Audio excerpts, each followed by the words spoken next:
ఏ విధంగా తను మానసికంగా ఇబ్బంది పడే విధంగా అసభ్యమైనటువంటి పోస్టులు పెట్టి తను కంప్లీట్గా కూడా తన తన లైఫ్ మీదనే ఇంట్రెస్ట్ పోయేటువంటి ఒక భావన తనకు కల్పించి మరి ఇదంతా ఏంటి నా మీద ఇలా జరిగిందని తను ఎవరికి కూడా చెప్పుకోలేనటువంటి పరిస్థితుల్లో ఈ బాధ తట్టుకోలేక ఇద్దరు పిల్లలు ఉన్నటువంటి ఆ తల్లి వెళ్ళి రైల్వే ట్రాక్స్ మీద ఏ విధంగా తనకి తను సూసైడ్ చేసుకుందా అనే విషయం మీ అందరికీ కూడా తెలుసు.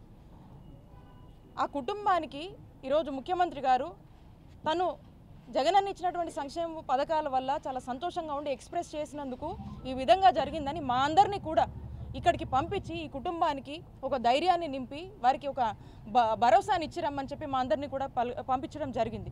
మరి ఇప్పుడు ఇక్కడికి వచ్చి చూస్తే దీనంగా ఆ చిన్న అమ్మాయిలు ఆ చిన్నారులను చూస్తుంటే ఎంత బాధ అనిపిస్తుంది. సాటి మహిళగా ఇక్కడ ఉన్నటువంటి మహిళలందరం కూడా చాలా బాధపడతా ఉన్నాం. ఈరోజు ముఖ్యమంత్రి గారి పాలనలో ఉమెన్ ఎంపవర్మెంట్కి ఈరోజు అర్థం అంటే ఈరోజు జగనన్న పాలన. ఈరోజు ఉమెన్ సేఫ్టీ ఉమెన్ సెక్యూరిటీ గురించి ఆలోచించినటువంటి ప్రభుత్వం జగనన్న ప్రభుత్వం. ఈరోజు దిశ యాప్ లాంటివన్నీ తీసుకొచ్చి ఉమెన్ని ఏ విధంగా రెస్క్యూ చేయాలనే దానికి అనేక రకాలుగా ఇనిషియేటివ్స్ తీసుకొని ఈరోజు ఉమెన్ అందరినీ కూడా భద్రంగా చూసుకున్నటువంటి ప్రభుత్వం జగనన్న ప్రభుత్వం. మరి ఇంత స్వేచ్ఛ ఉన్నటువంటి ప్రభుత్వంలో ఈరోజు ఒక మహిళ తన సంతోషాన్ని ఎక్స్ప్రెస్ చేస్తే ఏ మాత్రం కూడా భయం లేకుండా తన ప్రాణాలు తీసేదాకా కూడా ఈ పోస్టులు పెట్టి ఈ విధంగా ఒడిగట్టారు. ఇప్పటికి కూడా తను చనిపోయినప్పటికి కూడా బాధేస్తుంది మాట చెప్పాలంటే. అయినప్పటికీ కూడా ఇంకా అఫీషియల్గా తన మీద ఏ విధమైనటువంటి ట్రోలింగ్స్ ఏ విధమైనటువంటి పోస్టులు పెడుతున్నారంటే కనీసము ఒక మహిళ తనకి ఇలా జరిగిందని కనీసం జరిగినాక కూడా మీకు బాధ అనిపించట్లేదంటే ఒకసారి రాష్ట్రంలో ఉన్నటువంటి ప్రతి మహిళ ఆలోచించాలి. ఏం మీ ఇంట్లో ఆడపిల్లలు లేరా? మీకెందుకు బాధ అనిపించట్లేదు? దీన్ని రాజకీయం కోసం వాడతారా?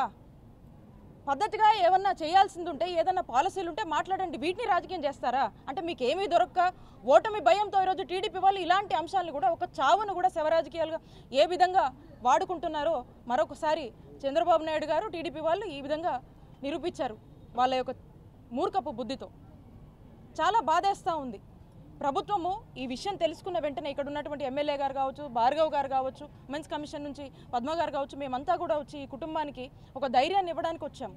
ప్రభుత్వం తరఫున ఇద్దరు చిన్నారులు ఉన్నారు కాబట్టి వారికి ఒక ఆర్థిక సాయం ప్రభుత్వం ముఖ్యమంత్రి గారు ఏదైతే అనౌన్స్ చేశారో దాని గురించి వాళ్ళకు చెప్దామని వచ్చాము. ప్రభుత్వము ఒక సంక్షేమాన్ని అందుకున్నటువంటి ఒక ఆడబిడ్డకు ఇలా జరిగిందని ప్రతి ఒక్కరూ కూడా ఈరోజు రాష్ట్ర వ్యాప్తంగా కూడా చూసి దీన్ని బాధపడుతున్నటువంటి పరిస్థితి. మరి వాళ్ళకి ఎందుకు జాలి కలగట్లేదో అర్థం కావట్లేదు. వాళ్ళ ఇంట్లో ఆడపిల్లలు లేరా? వాళ్ళకి ఇలాంటి జాలి ఇలాంటివి ఏమీ ఉండవా?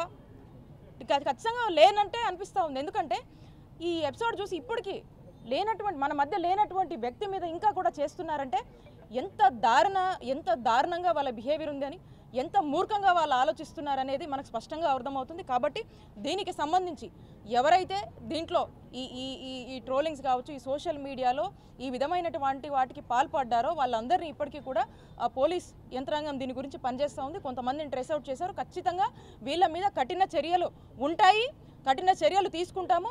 ముందు కూడా ఇట్లాంటి వాటికి ఎవరైనా డేర్ చేస్తే మాత్రం ఖచ్చితంగా వాళ్ళందరికీ కూడా వార్నింగ్ ఇస్తూ ఉన్నాము. ఇలాంటివి కనుక ఎవరైనా రిపీట్ చేస్తే ఖచ్చితంగా ఇక మీ కౌంట్ డౌన్ మొదలైనట్టే.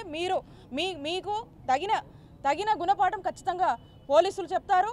అండ్ ఖచ్చితంగా మేమందరం కూడా వదలము. ఇలా ఎవరైనా ఒడిగట్టాలని కనుక ముందడుగేస్తే కనుక ఖచ్చితంగా మీరు కఠిన శిక్షలు ఖచ్చితంగా అనుభవిస్తారని చెప్పి మీ అందరికీ కూడా హెచ్చరిస్తూ వారి కుటుంబానికి మా కాండోలెన్సెస్ తెలియజేస్తాం.